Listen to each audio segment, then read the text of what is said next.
World's biggest astrology community in Tamil. Online Astro TV, வாழ்வின் வெளிச்சம். Online astro டிவியை கண்டு மகிழுங்கள். அடுத்ததாக பேச இருப்பது பிரபஞ்ச குழுவின் பொருளாளர் பட்டுக்கோட்டையை சேர்ந்த கரு முருகானந்த மையம் அவர்கள். அவர் பேசக்கூடிய தலைப்பு லக்ன பாவமும் 11ஆம் பாவாதிபதியும் என்ற தலைப்பில் பேசுகிறார். அவரை பேச வருமாறு அன்போடு அழைக்கின்றேன். அனைவருக்கும் வணக்கத்தை சொல்லி, ஐயா வேலுசிவ ஐயா அவர்கள் பிரபஞ்ச குழுக்கு போயிட்டு இருந்தாங்க. அப்புறம் இப்போ ஒரு கருத்தரங்க ஆரம்பிச்சிருக்காங்க. பிரபஞ்ச குழுவை தாய் சங்கமாக அவங்க அறிவிச்சிருக்காங்க. இந்த வேலுசிவா ஐயா அவர்கள், அவர் பேரிலேயே 2 அர்த்தங்கள் இருக்கிறது. வேலு சிவா என்றால் தந்தையினுடைய மகனுடைய பேரை முன்னாடியும் தந்தையினுடைய பேரை அடுத்தும் வைத்திருக்கிறார். அதில் பார்த்தீங்கன்னா இவருக்கு 1, 8 வேலை செய்யும் ஜாதகத்தில். அதே மாதிரி பார்த்தீங்கன்னா கிருத்திகை, உத்திரம், உத்திராடம் இந்த நட்சத்திரங்கள் இருக்கக்கூடிய பாவகம் 1, 2 வேலை செய்யும், 5, 6 வேலை செய்யும், 6, 7 வேலை செய்யும், 9, 10 வேலை செய்யும். என்ன சார் அப்படின்னா, இந்த நட்சத்திரங்கள்லாம் உடைப்பட்ட நட்சத்திரங்கள் அந்தந்த பாவகத்தில் இருக்கு. அதே மாதிரி பார்த்தீங்கன்னா மிருகசிரிசம், சித்திரை, அவிட்டம் இந்த நட்சத்திரங்களும் வேலை செய்யும். என்ன சார் காரணம் அப்படின்னா, செவ்வாயினுடைய பெயரை முதலில் வைத்திருக்கிறார். அடுத்து பார்த்தீங்கன்னா சூரியனுடைய சிவனுடைய பெயரை அடுத்து வைத்திருக்கிறார். ஆகவே இந்த பாவகங்கள் 12 பாவகங்களும் வேலுசிவா ஐயா அவர்களை தொடர்பு கொண்டாலே உங்களுக்கு இயங்க ஆரம்பித்துவிடும் என்பதை சொல்லி, பிரபஞ்ச குழுவின் தலைவர் என்னுடைய ஆசான் வல்லரசு ஐயா அவர்களுக்கும் நன்றியை தெரிவித்து, இந்த வாய்ப்பினை நல்கிய நவசக்தி ஜோதிட குழுமத்திற்கும் இறைவனுக்கும் பிரபஞ்சத்திற்கும் என்னை ஈன்றெடுத்த தாய் தந்தையருக்கும் குலதெய்வத்திற்கும் பட்டுக்கோட்டை நாடியம்மனுக்கும் தனிப்பெரும் கருணை அருட்பெருஞ்சோதி அருட்பெருஞ்சோதி தனிப்பெரும் கருணை என்று வள்ளலார் வாசகத்தை சொல்லி, எனக்கு வேண்டும் வரங்களை இசைப்பேன் கீழாய் கணபதி, மனதில் சலனம் இல்லாமல் மதியில் இருளே தோன்றாமல்,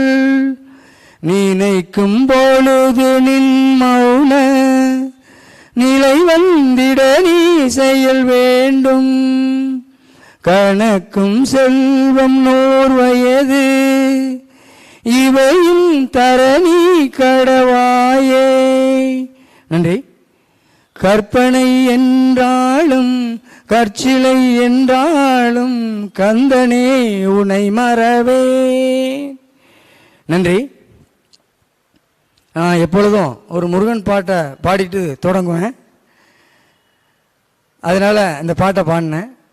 அதேமாதிரி பார்த்தீங்கன்னா எனக்கு கொடுத்த தலைப்பு லக்னாதிபதியும் 11ஆம் பாவகம் என்ற தலைப்பை ஐயா அவர்கள் கொடுத்திருக்கிறார்கள்.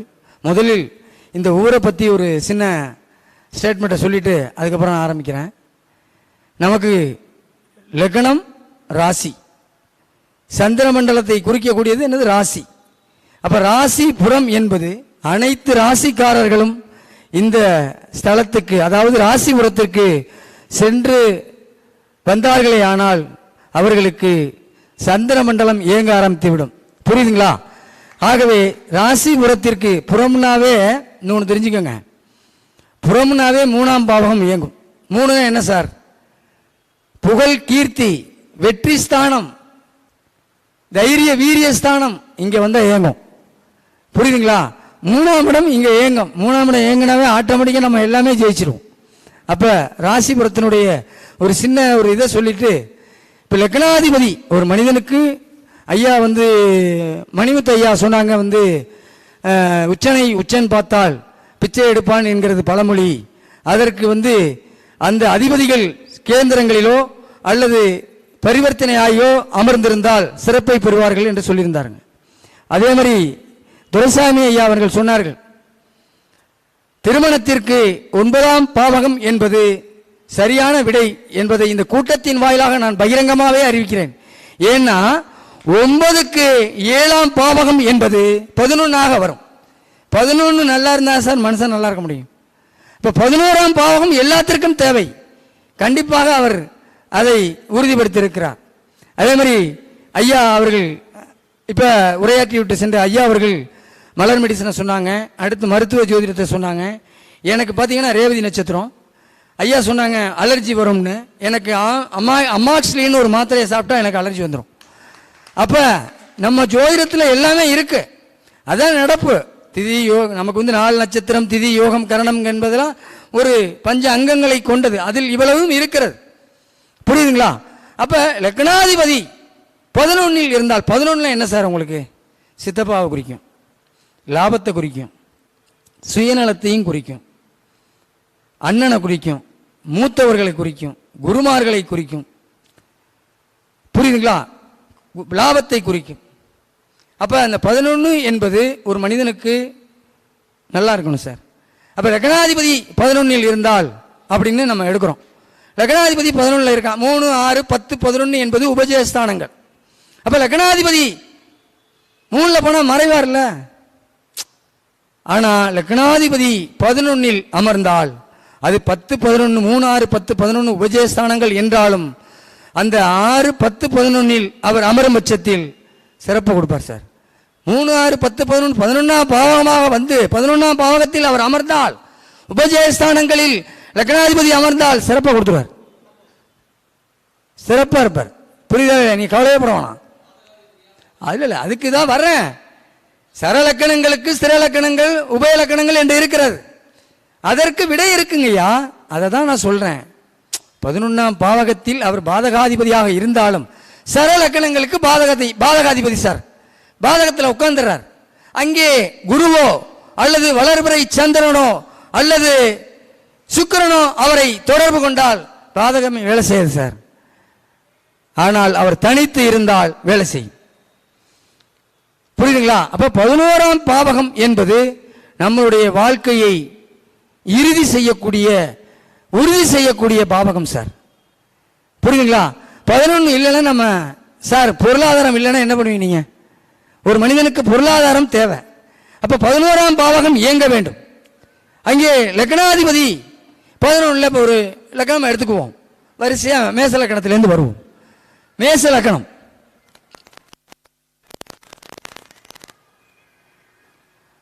மேச லக்கணம் எடுத்துக்கும். லக்னாதிபதி செவ்வாய் போய் கும்பத்தில் உட்கார்றார். அங்கே சனி பகவான் இருக்கக்கூடாது. அந்த 11ஆம் அதிபதி இவருக்கு கேந்திரங்களில் அமர வேண்டும். யாருக்கு? செவ்வாய்க்கு கேந்திரங்களில் அவர் அமர வேண்டும். அதே மாதிரி இந்த செவ்வாய் அங்கே போய் அமர்ந்தாலும் பாதகம் என்பது லக்னாதிபதி பாதகத்தில் உட்கார்ந்துட்டாரு அப்படின்னால் அங்கே என்னென்ன நட்சத்திரங்கள் இருக்கிறது? அவிட்டம், சதயம், பூரட்டாதி இருக்கிறது. அங்கே பூரட்டாதி 2லோ சதயம் 4லோ அவர் அமர்ந்தாருன்னு வச்சுக்கோங்க, சூப்பர் ஆயிடுவார். இதெல்லாம் ஒரு சூட்சம் சார். அவ்வளவுதான் சார். சதயம் 4லோ பூரட்டாதி அடிபட்டு விடும். அப்ப சூப்பரா இருப்பாரு. சில பேர் சொல்லிட்டே இருப்பான் சார் அப்படி இப்படிமா, ஆனா பார்த்தா பூரட்டாதி 2ல சதயம் அம்சத்தை கொண்டிருந்தால் எந்த விதமான அஷ்டமாதிபதி பிரச்சனையே இல்லை சார், நல்லா இருப்பாரு. புரியுதுங்களா? அப்ப என்ன தொழில் பண்ணுவார் அவரு? லக்னாதிபதி கும்பத்தில் சார் ராகு இருந்தாவே கமிஷன் சார், கமிஷனா இருப்பார். கமிஷன் தொழில கொடி கட்டி பிறப்பார். பூரட்டாதியில இருந்தார்னா குருமார்கள் வாத்தியாரா இருப்பார், டீச்சரா இருப்பார். புரியுதுங்களா? அப்ப மேச லக்கணத்திற்கு லக்னாதிபதி 11ல் உட்கார்ந்தால் இந்த நடைமுறை இருக்கும். பாதகாதிபதியாக இருந்தாலும் பயப்படக்கூடாது. மேஷம், கடகம், துலாம், மகரத்திற்கு இந்த பிரச்சனைகளை கொடுக்கும். ஆனால் இவர்கள் புஷ்கர நவாம்சம் பெற்றிருந்தால் சூப்பரா இருப்பாங்க, வர்க்கோத்தமம் பெற்றிருந்தாலும் சூப்பரா இருப்பாங்க. அப்ப கவலைப்பட வேண்டியதில்லை. அடுத்து ரிஷப லக்கணம் சார். அவர் என்ன பண்ணுவார்? அவருக்கு என்னது 11 சார். இவருக்கு எந்த இதையுமே பார்க்க வேண்டியதில்லை. இவங்கெல்லாம் பார்த்தீங்கன்னா 25 வருஷம் சூப்பர் டூப்பராக இருப்பாங்க. எல்லா ஜோதிடரும் சொல்லுவாங்க, ஏயா எனக்கெல்லாம் இவ்வளோ வருது, இவன் பாரியா 25 வருஷமா சூப்பராக இருக்கான். என்ன சார், லக்னாதிபதி மீனத்தில் உச்சம் பெறுவார் சார். உச்சம் பெற்று அப்புறம் என்ன சார், அவனுக்கு எந்த திசை நடந்தானே, எந்த புத்தி நடந்தானே, எந்த அந்தரம் நடந்தானே, எந்த சூட்சுமம் நடந்தானே சூப்பரா இருப்பார் சார். ரிஷப லக்னாதிபதி 11 சூப்பரா இருப்பார். கடல் கடந்த வாழ்க்கையில அருமையா இருப்பார். கடல் கடந்த வாழ்க்கையில அருமையா இருப்பார், சூப்பரா இருப்பார் அவர். அதனால ரிஷப லக்கணம் இந்த 11ஆம் பாவகத்தில் அமர்ந்தால் அருமையாக இருக்கும். அடுத்து மிதுன லக்கணம் சார். மிதுன லக்கணமே உபய லக்கணம். இப்படியா அப்படியா அப்படியா இப்படியாம்பாங்க.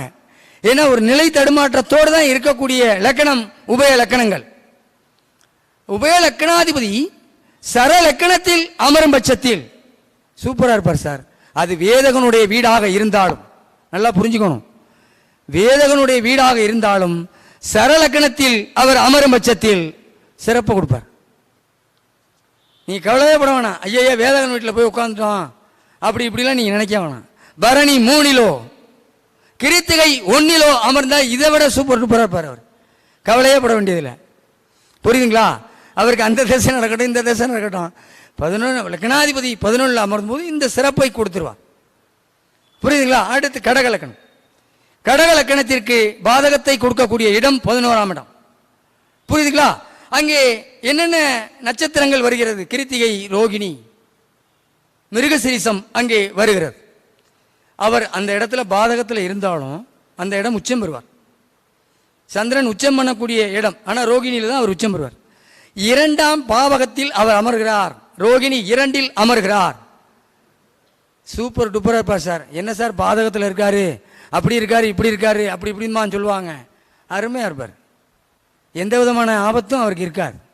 இந்த அஷ்டமாதிபதி, பாதகாதிபதி இதெல்லாம் அவருக்கு பெரிய லெவலில் பாதிப்பை கொடுக்காது.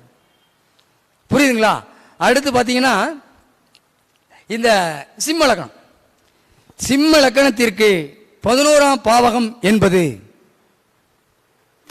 உபயலக்கணத்திற்கு ஸ்திரலக்கணாதிபதி உபயலக்கணத்தில் அமரும் போது ஒரு தடுமாற்றம் இருந்தாலும் புதனுடைய வீடு சூரியனுக்கு நட்பு வீடு. அங்கே ஒரு சின்ன ட்விஸ்ட் இருக்கிறது. சூரியன் திருவாதிரை அமர்ந்தால் திருவாதிரை நட்சத்திரமே முடக்கு. அப்ப அந்த இடம் முடக்குக்குரிய இடமாக ஆகிரும். அதுல ஒண்டி மாட்டக்கூடாது. ஆனால் அதில் நாளில் அமர்ந்திருந்தால் முடக்கு சுமாராக தான் வேலை செய்யும். திருவாதிரையில் சூரியன் அமர்ந்தால் தந்தையினுடைய காரகத்தமும் அடிபடும், சிம்ம லக்கணமும் அடிபடும். முடக்குக்குரிய இடமாக அந்த இடம் அமையும். ஆனால் முடக்கு நிவர்த்தி பண்ணிவிட்டா பிரச்சனை இல்லை. அங்கே திருவாதிரை மிருகசிரிசம், திருவாதிரை புனர்பூசம் இருக்கிறது. புனர்பூசம் 2ஆம் பாதம் அங்கே வருகிறது. அங்கே அவர் அமர்ந்து விட்டால் இன்னும் சூப்பர் டூப்பரா இருப்பார் சார். அரசு வேலை அங்கே கிடைக்கும் சார். அரசு வேலை கொடுக்கக்கூடிய இடம் அந்த இடம். ஏன்னா காலபுருஷனுக்கு 3வது வீடு வெற்றி ஸ்தானம். சூரியன் அங்கே அமரும் பட்சத்தில் கண்டிப்பாக அரசு வேலை கிடைக்கும். காது மூக்கு இஎன்டி டாக்டரா இருப்பாங்க. அப்படி லக்னாதிபதி அங்கே அமரும் பட்சத்தில், சிம்ம லக்னாதிபதி அங்கே அமரும் பட்சத்தில் லக்னாதிபதி அவரே ஜாதகரே ஒரு இஎன்டி டாக்டரா இருப்பார், ஆர்த்தோ டாக்டரா இருப்பார். புரியுதுங்களா? அடுத்து பார்த்தீங்கன்னா கன்னியா லக்கணம். இந்த கன்னியா லக்கணத்திற்கு லக்னாதிபதி கடகத்தில் அமர்கிறார். இங்கே தான் சார் ஒரு பிரச்சனை. ஏன்னா இந்த உபய லக்கணங்களுக்கு 11ஆம் இடம் என்பது மாரகம். புரியுதுங்களா? அப்ப அங்கே அவர் போய் அங்கே அமரும் போது, ஏன்னா சந்திரனுக்கு புதன் ஆகாதவருக்கு பிறந்தவர். ஆகவே அங்கே அமரும் பொழுது ஒரு சில பிரச்சனைகளை ஜாதகருக்கு கொடுப்பார். நல்லா புரிஞ்சுக்கணும். அப்ப என்ன பண்ணணும்? அவர் என்ன பண்ணணும்? என்ன பரிகாரம் பண்ணணும்? கோயில் பார்த்தீங்கன்னா திங்களூர் போகணும். அவர் என்ன பண்ணணும் அப்படின்னா, தாயார் வர்க்கத்தில் உள்ளவங்களுக்கு உதவணும், கடலை வணங்க வேண்டும், தண்ணீரை வணங்க வேண்டும். வணங்கினார்னா நல்லா இருப்பார். அவர் அங்கே கடகத்தில் புனர்பூசம் 4 அமர்ந்தார் என்று வைத்துக் கொள்ளுங்கள். பூசம் 2 அமர்ந்தார்னா இதுக்கெல்லாம் நம்ம போக வேண்டியதெல்லாம் ஆட்டோமேட்டிக்காக நல்லா இருப்பார், சூப்பராகிடுவார். அடுத்து துலாலக்கணம். இங்கே தான் சார் ஒரு பிரச்சனை. ஏன்னா இந்த துலாலக்கணத்திற்கு ஒன்றியும் சூரியன் ரொம்ப கொடுமையை வேலை செய்வார். அவருக்கு மாரகம், இவருக்கு பாதகம். நல்லா புரிஞ்சுக்கணும். ஸ்திர லக்கணங்களுக்கு 3ஆம் இடம் 3, 8 மாரகம். அதே மாதிரி இந்த லக்கணத்திற்கு 11ஆம் இடம் பாதகம். அப்ப சூரியனுக்கும் சுக்கிரனுக்கும் ஆகாத ஒரு ட்விஸ்ட் அங்கே ஆயிரும். அப்ப லக்னாதிபதி அங்கே 11 அமரும் பட்சத்தில் பிரச்சனைகளை ஜாதகருக்கு நிறைய கொடுத்துருவார். ஆற்று பிரச்சனை, ஹார்ட் அட்டாக்கு, இந்த மருத்துவத்தில் அவர் சொன்ன மாதிரி இதெல்லாம் ஜாதகருக்கு நிரம்ப கொடுத்து விடுவார். இதுவே அவர் அங்கே பூரம் 3 உத்திரம் 1 அமர்ந்தால் என்று வைத்துக் கொள்ளுங்கள். ஆட்டோமேட்டிக்காக நல்லா இருப்பார். ஒன்றும் கவலைப்பட வேணாம், லைட்டாக கொடுத்து காப்பாற்றி விட்டுருவார். துலாலக்கணத்திற்கு ஒண்டியும் அந்த இதை அவர் செய்வார். அடுத்து பார்த்தீங்கன்னா விருச்சிக லக்கணம். இந்த விருச்சிக லக்கணத்திற்கு லக்னாதிபதி 11 அமர்கிறார், கன்னி வீட்டில் அமர்கிறார். கன்னி செவ்வாய் முதுமையை பாலடிக்கும். அப்ப கன்னியில் போய் அவர் உட்காரக்கூடாது. ஆனாலும் 8-11க்குரியவராக அவர் வருவார். இந்த விருச்சிக லக்கணத்திற்கு 2 ஆதிபத்தியம் கொண்டவராக 8-11க்குரியவராக புதன் பகவான் வருவார். அங்கே லக்னாதிபதி போய் அங்கே புதன் பகவானோடு அமரும் பட்சத்தில் திடீர் அதிர்ஷ்டத்தையும் கொடுக்கும்.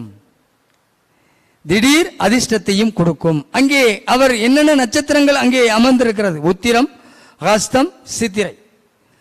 உத்திரம் 4வது பாதத்திலோ ஹஸ்தம் 2வது பாதத்திலோ அவர் அமரும் பட்சத்தில் சிறப்பாயிருவார்.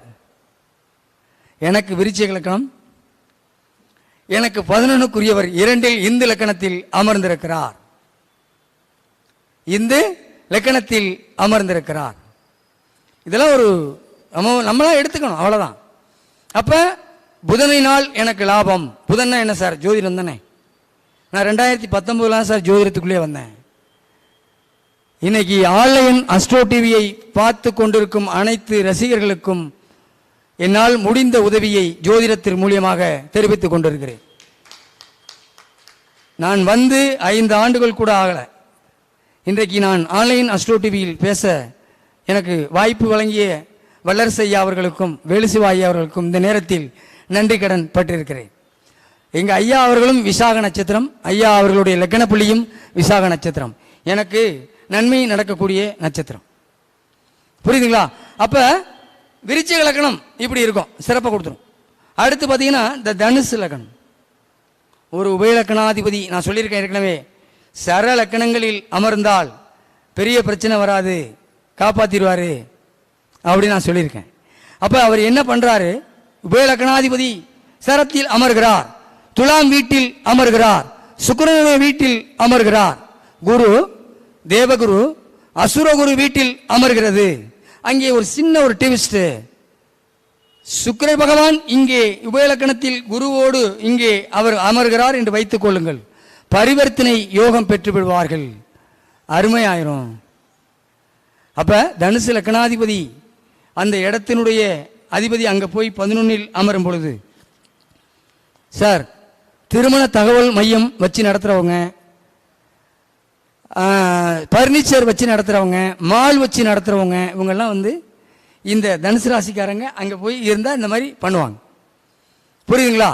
அடுத்து பாத்தீங்கன்னா அங்கே துலாம் ராசியில் சுவாதி வருகிறது, சித்திரை வருகிறது, சுவாதி வருகிறது, விசாகம் வருகிறது. சுவாதி 4 விசாகம் 4 விசாகம் 2 அவர் அமர்ந்தால் சூப்பரா இருப்பார்.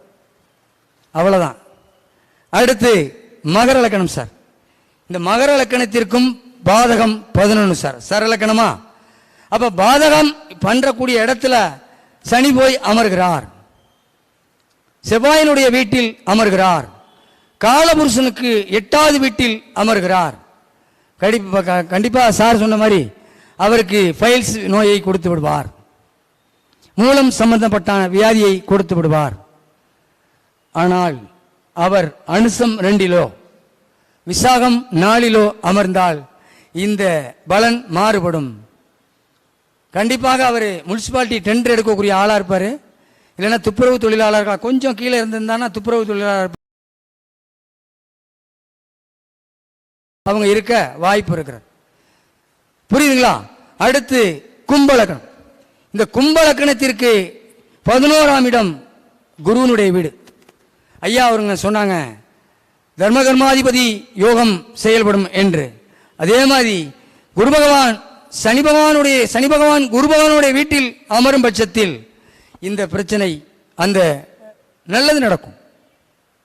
சனி பகவான் வீட்டில் குரு பகவானோ அல்லது குரு பகவான் வீட்டில் சனி பகவானோ அல்லது குருவை சனி பார்த்தாலும் அல்லது குருவோடு சனி இணைவு பெற்றாலும் தர்மகர்மாதிபதி யோகம் செயல்படும்.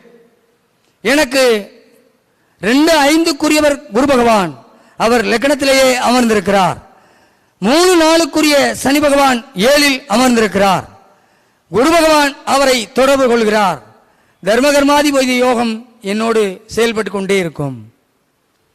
அவ்வளவுதாங்கய்யா.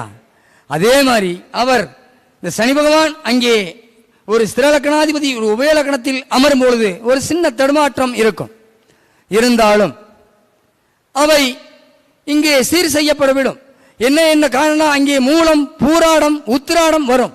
பூராடம் 3 உத்திராடம் 1 அவர் அமரும் பட்சத்தில் இன்னும் சூப்பர் டூப்பரா இருப்பார். புரியுதுங்களா? இங்கே தர்மகர்மாதிபதி யோகம் செயல்படும். அங்கே போய் அவர் என்ன சார் தொழில் பண்ணாரு சார்? பாக்கியம் சார்.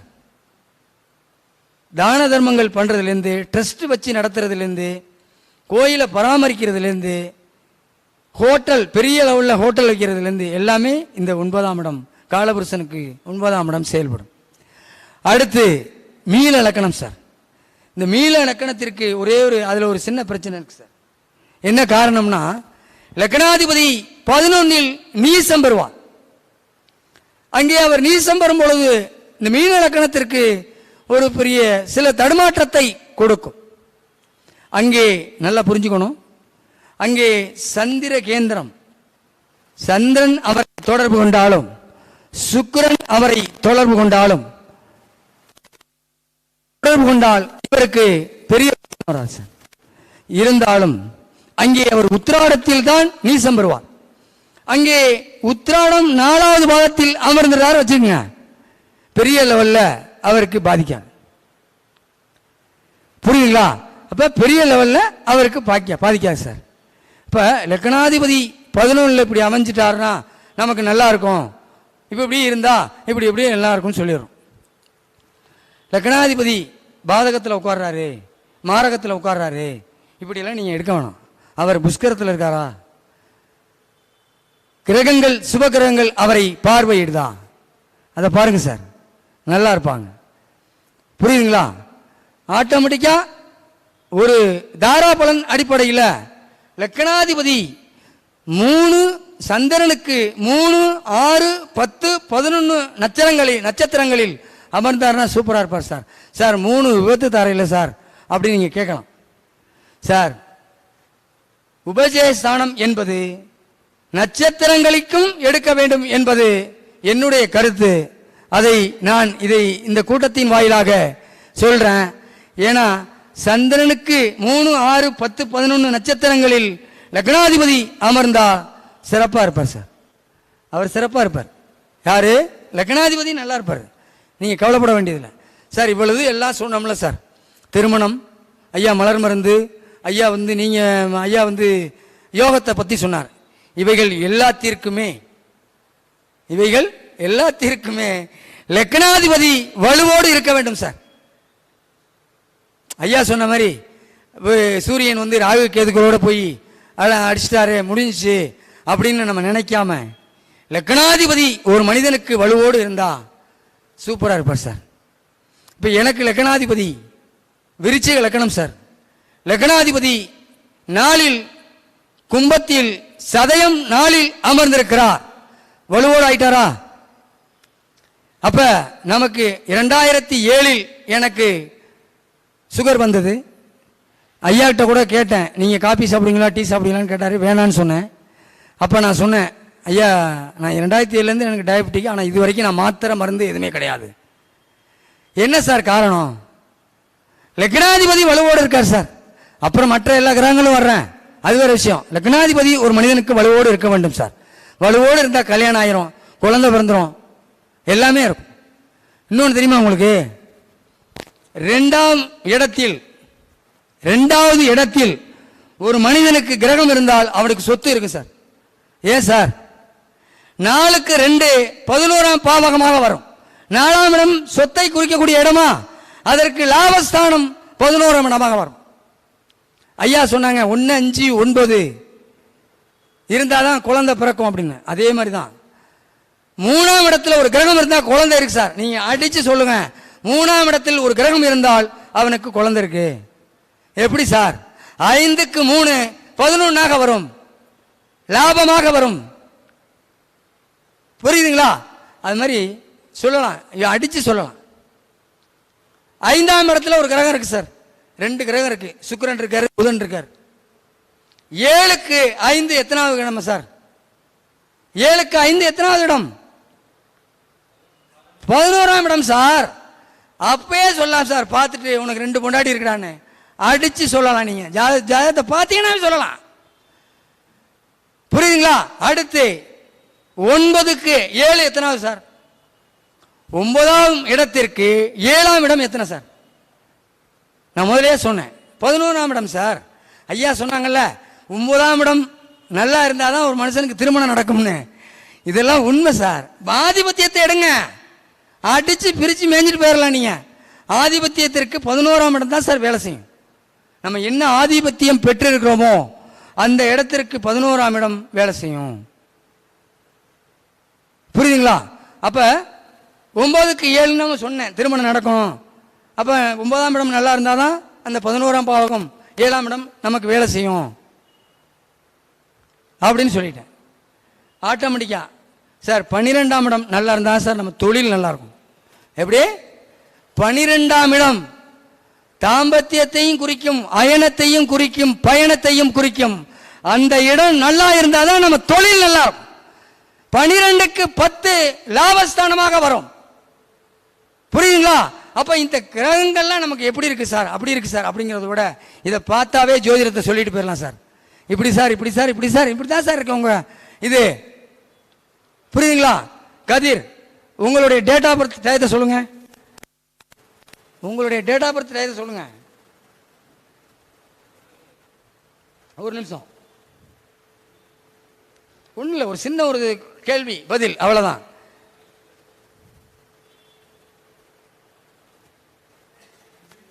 ஒரு நிமிஷம் ஐயா சொல்லிக்கலாம்.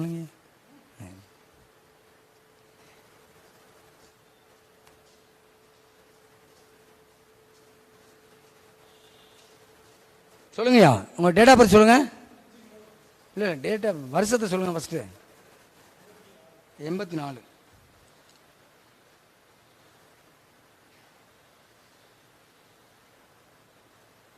அடுத்து டேட்டு 5 மாதம் 3 மார்ச், ஜனவரி, பிப்ரவரி, மார்ச்.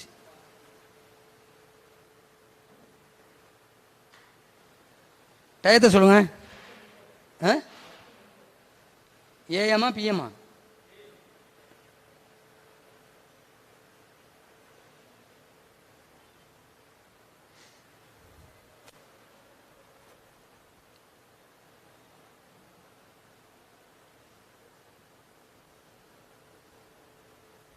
ஐயா திருக்கணிதப்படி உங்களுக்கு நட்சத்திரம் மாறி வருதுங்கய்யா. நீங்கள் ரேவதின்னு சொன்னீங்க, ஆனால் உத்திரட்டாதி வருது. சரி, அது போட்டோம், அது ஒன்றும் பிரச்சனை இல்லை. அப்புறம் நட்சத்திரங்களை பார்த்துக்கோம். பிஎம் சொல்லுங்க. அதான் இப்போ கேட்குறேன். அப்புறம் அவர் ஏற்கனவே ரேவதி என்கிட்ட சொல்லியிருக்காரு 10:30 பிஎம், அப்படி தானே?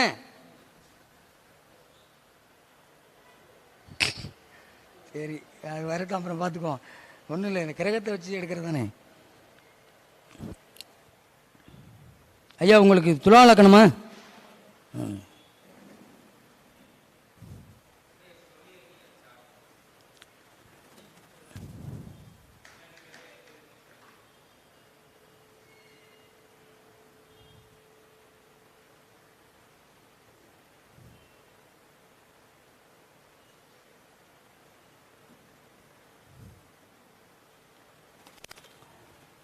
உங்க ஐயா உங்கள் லக்கணம் துலா லக்கணம், லக்னாதிபதி நாளில் அமர்ந்திருக்கிறார். தாயார் வழி உறவு உங்களுக்கு எப்படி சார் இருக்கு?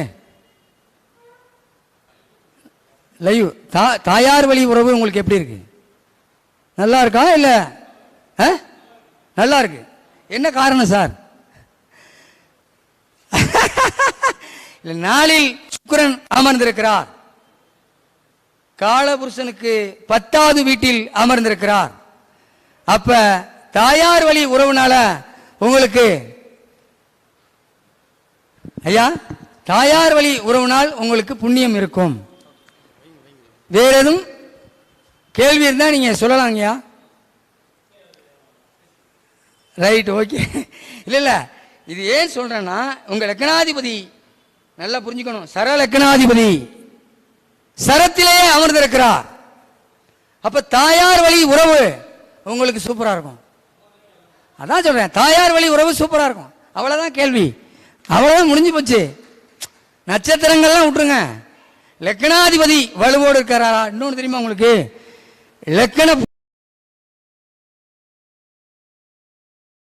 லக்கண புள்ளி விசாகத்தில் இருக்கு. விசாகம் என்பது எப்பொழுதுமே சாதாரணமா விலை போயிடாது, யாருக்குமே விசுவாசமாக இருக்கும் விசாகம் என்பதை இந்த கூட்டத்தின் வாயிலாக சொல்லி எனக்கு வாய்ப்பு நல்கிய வேலு சிவா ஐயா நவசக்தி ஜோதிட குழுமத்திற்கும் என்னுடைய குருநாதர் வல்லரசு தினேஷ் ராஜா ஐயா அவர்களுக்கும் பிரபஞ்ச குழு நிர்வாகிகளுக்கும் என்னுடைய நன்றியை தெரிவித்து, வேலு சிவா ஐயா அவர்கள் நீண்ட நோயில்லாமல் நீண்ட நெடுங்காலம் வாழ வேண்டும் என்று சொல்லி இந்த கூட்டத்திற்கு வந்திருந்த அனைத்து நல்ல உள்ளங்களுக்கும் நன்றி பாராட்டி, ஆன்லைன் அஸ்ட்ரோ டிவி நிறுவனர் முத்துப்பாண்டி ஐயா அவர்களுக்கும் இந்த கூட்டத்தை ஆன்லைன் அஸ்ட்ரோ டிவிக்கு உறுதுணையாக இருக்கும் கதிர் அவர்களுடைய குடும்பமும் இங்கே வந்திருக்கக்கூடிய அனைத்து ஜோதிடர்களுடைய குடும்பமும் வாழ்வில் வளம் பெற நலம் பெற அர்த்தநாதீஸ்வரர், ஆஞ்சநேயர், நரசிம்மர், பட்டுக்கோட்டை நாடியம்மன், பட்டுக்கோட்டை பழனி ஆண்டவர் இவர்களை வேண்டி வாழ்த்துகிறேன். நன்றி, வணக்கம். எனது தாய் சங்கமான பிரபஞ்ச குழுவின் பொருளாளர் மதிப்புக்குரிய பட்டுக்கோட்டை முருகானந்தம் ஐயா அவர்கள் லக்னாதிபதியும் 11ஆம் பாவமும் என்ற தலைப்பில் ரொம்ப சிறப்பாக பேசியிருந்தார். 4ஆம் இடம் அப்படிங்கிறது என்னன்னா தாய். 4ஆம் இடத்திற்கு 7ஆம் இடம் 10ஆம் இடம், 8ஆம் இடம் 11ஆம் இடம். இந்த 4ஆம் இடத்திற்கு 8ஆம் இடம் என்னவா வரும்? 11ஆம் இடம் வரும் இல்லையா? 4ஆம் இடத்திற்கு 7ஆம் இடம் 10ஆம் இடம், 4ஆம் பாவத்திற்கு 8ஆம் இடம் 11ஆம் இடம். இப்ப 4ஆம் பாவம் அப்படின்னா முதலீடு. இப்ப நம்ம வந்து முதலீடுங்கிறது நம்மளுடைய 4ஆம் பாவம். அதுக்கு 7ஆம் பாவம் 10ஆம் பாவம் தொழில். இந்த ரெண்டுக்கும் நடுமத்தில மையமா இருக்கிறது என்னன்னா லாபம் தான். ஒருத்தர் தொழில் செய்யறார் அப்படின்னா முதல் வேணும். அந்த முதல்ல தொழில போட்டு உழைக்கணும். உழைக்கிறது கர்மா. முதல் போட்டா அப்படியே வந்துடாது. இப்ப எந்த அளவுக்கு உழைக்கிறாரோ அதுக்கு சூழ்நிலை ஒத்து வரணும். காலபுருஷனுக்கு 4ஆம் இடம் சந்திரன், அவர் தான் சூழ்நிலை. அது ஒத்து வந்தாதான் அந்த 11ஆம் இடம் லாபங்கிறது கிடைக்கும். அந்த லாபங்கிறது அதுக்குள்ள ஒளிஞ்சிருக்கிறது, மறைபொருள் தன்மைங்கிறது அந்த 11ஆம் இடம் மறைபொருள் தன்மை. கிடைச்ச லாபத்தை ஒரு மறைமுகமா கொண்டு போய் ஒரு இடத்துல வைக்கிறோம் இல்லையா? அப்ப லாபங்கிறது 8ஓட சம்பந்தப்பட்டது தான். இப்ப 4 7ஓட சம்பந்தப்படும் போது நேரடி தொடர்பு, 4 8ஓட சம்பந்தப்படுவது ஒரு மறைமுகமான தொடர்பு, அது லாபம். அந்த லாபத்தை நம்ம மறைமுகமா வைக்கிறோம்.